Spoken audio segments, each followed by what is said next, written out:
Traitons cette question. La parole est à Monsieur Gérard Charras. Merci, Monsieur le Président. Ma question s'adresse à Madame la Ministre de l'Éducation nationale, de l'Enseignement supérieur et de la Recherche. Madame la Ministre, tous les départements de France sont aujourd'hui dans l'examen de leur carte scolaire, l'Allier aussi. Comme parlementaire, comme élu local, j'ai vécu depuis quelques années sous le régime de la proposition, de la discussion, de la concertation. Nous venons de passer sous le régime de l'injonction. L'administration ferme des classes, y compris en zone de montagne, y compris là où nous avions depuis 3 ans trouvé une façon juste de progresser, y compris là où demain les projections précitées par l'administration seront démenties. S'ajoutent à cette nouvelle façon de considérer les élèves, leurs parents, les enseignants et les élus des méthodes contestables, par exemple en contradiction avec la modification de la loi que nous avons opérée ici le 8 juillet 2013, les enfants de moins de 3 ans ne sont jamais décomptés dans les prévisions d'effectifs. Pire, quand on inscrit systématiquement les enfants entrant en CLIS dans une école de l'aire urbaine pour fermer une telle classe dans une école rurale. Ma question est donc simple.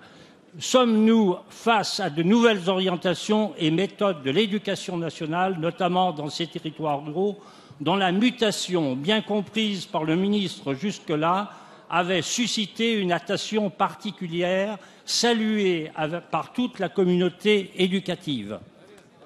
Merci, Monsieur Charras. La parole est à Madame Sylvia Pinel, ministre du Logement, de l'Égalité des Territoires et de la Ruralité. Merci, Monsieur le Président, Mesdames et Messieurs les députés, Monsieur le député Gérard Charras.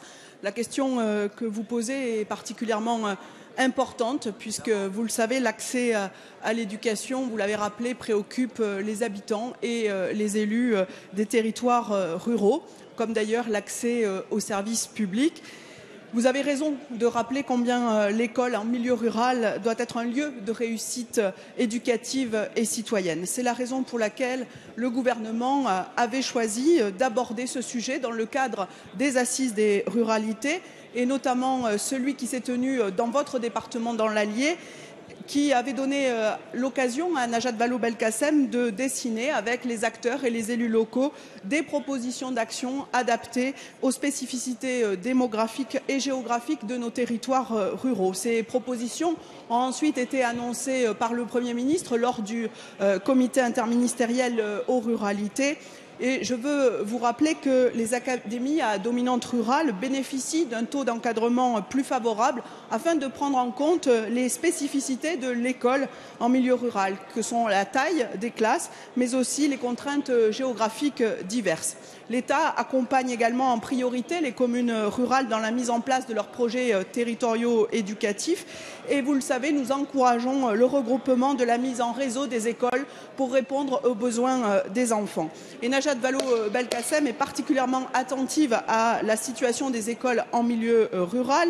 Et c'est la raison pour laquelle elle a décidé de soutenir les élus locaux qui s'engagent dans cette démarche de réorganisation du réseau.